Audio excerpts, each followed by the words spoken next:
Welcome to the Azure Lab setup. My name's Harry Oweda and I'll be taking you through how to set up your Azure Labs so that we can perform some of the labs together. So I'm going to show you where to find out the step-by-step guide.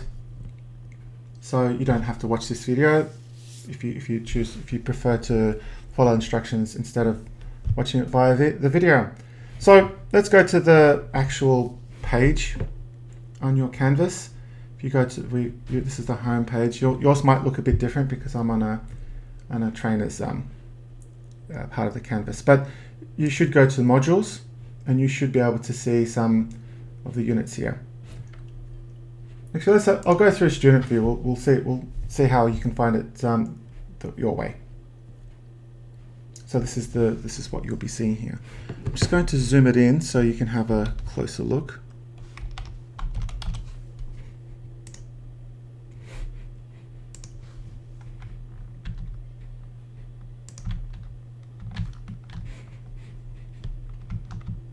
Okay, there we go. So yeah, modules and then tech toolbox. And if you, okay, there's my zoom it button there. Just popped out of nowhere. Scroll down until you go to Azure Labs. So this is where you will find the step-by-step guide. Just a note, I'll be doing this for Windows users, Windows 10, Windows 11. If you've got a Mac, you can use the Microsoft Remote Desktop app. So you follow the steps until you get to the part where you actually have to download the actual IDP, the Remote Desktop Protocol window. If I get my hands on a Mac, I'll create a video for that too. If you have Linux or Unix, there's you can use an app like Rumina or something similar to that. But that's the step-by-step that I'll be using, and I'll show you what to do. So you go up here to I'm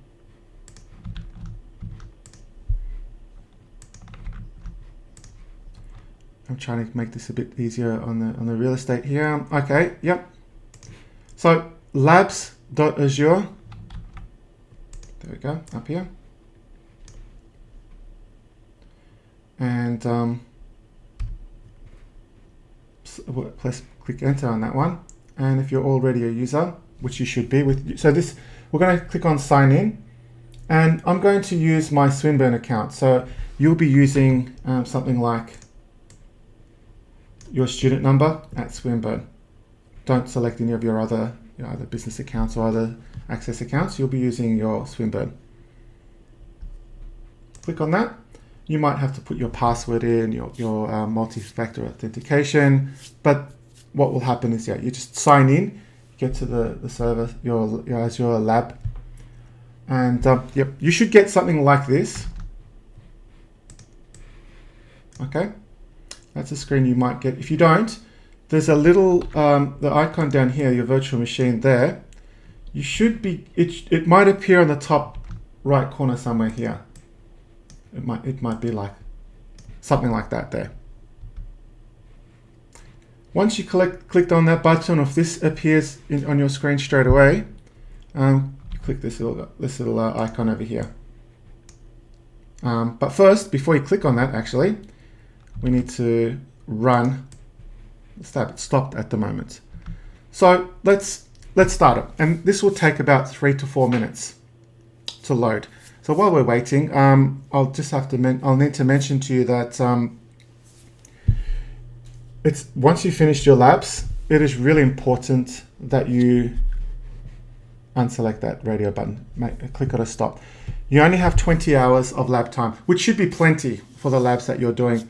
So, but use this sparingly, because after that 20 hours, it might not be possible for you to get an extension on that lab time.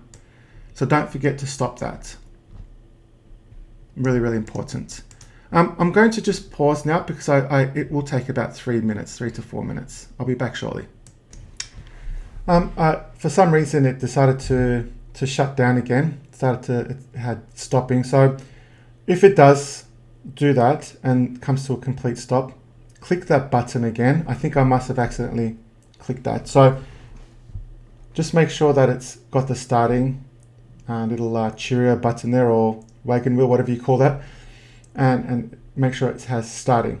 So I'll put this on pause again, and hopefully it shouldn't take longer than 3 minutes.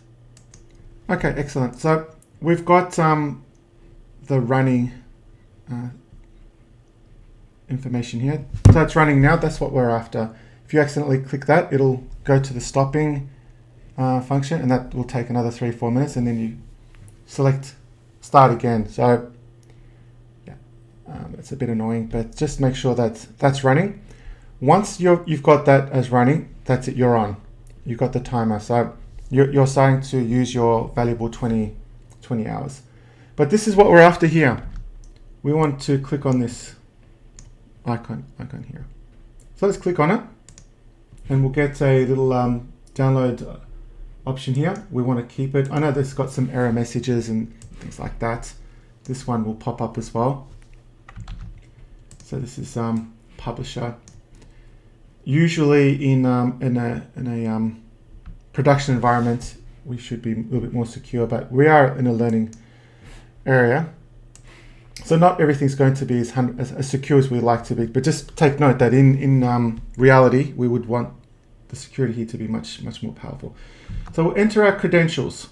What we want to do is we want to select more choices. Now, I don't believe that this is in the step-by-step guide. Let me just really quick check that. In the step-by-step guide, yes, it does actually mention that. So we want to go to, no, it doesn't. So what we want to do is here, select on more choices. Now, you might get something different because everyone's computer can work differently. But if you get the Swin admin, or if you get something different, click on use a different account. At the end of the day, we want to put the username as TNE30009, and the password, our highly secure password, which is this one here. That one that way. Okay. So let's enter that into this section here. I might, you know what? Try not to do remember me, and this is just good advice, because in a production environment, if you do that, then anyone can just jump onto your computer and just load up that virtual machine, or that IDP. Not a really great security practice, but anyway, if you want to, you can. It's only a lab. The certificate says you couldn't authenticate during problems. Just ignore that. Okay, and then select on yes. What's going to happen is we're creating a session into our remote desktop. And for those who are curious of what this is, who haven't had exposure to this, basically what this is a virtual machine that's running in the cloud, and we're logging into it remotely. And what we're seeing here is like watching Netflix. So we're actually getting things streamed to your computer. So what you're seeing now is being streamed from a cloud computer. When I move the mouse around, or when I type things, down here for example, the mouse commands and the keyboard commands are being sent remotely to the cloud-based virtual machine. On the left-hand side, and it's probably hard to see because my screen is so big, I'm using a second monitor to display this, but there's an option here called Hyper-V Manager. So this is going to be our hypervisor that we're going to log into. Let's see if we can get some better real estate here by, hopefully, we can customize it a bit, maybe not. See if we can zoom in a bit. No, the zoom's not going to work here. My zoom tool won't work in this virtual machine, but we've got two virtual machines here. We have, actually, let me see if I can change the display settings really quickly. Might not be able to.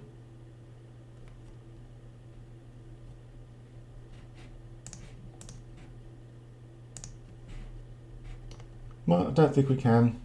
Never mind. So we've got our Ubuntu 2. That's our first virtual machine, and Ubuntu. So we've got 1 and 2. These are the two virtual machines that we're going to be using. Okay, throughout our labs the labs that we use for Azure.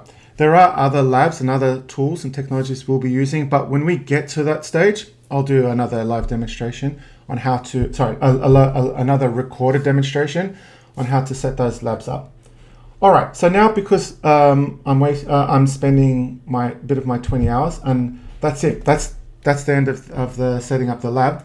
I'm going to gracefully log out, which is just go to the start and sign out. So I'm going to sign out of my virtual machine. And really important, please don't forget, we're going to unselect that radio button there. And we'll click on that and it will go through its stopping phase. That takes about 3 to 4 minutes. And that means that we're not spending that precious 20 hours that we have. 20 hours should be enough for the labs, but yeah, that's really important part. But that's it for the setting up the Azure lab.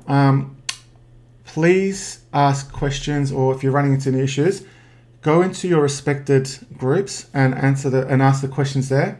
I'm always looking at the discussion groups, and I'll have your answers. I'll have your questions answered there. But in the meantime, thank you for watching this. If anyone has any issues or questions, again, discussion boards, and if it's really urgent, you can email me directly. But looking forward to our live collaboration sessions for our Azure Lab Services Lab.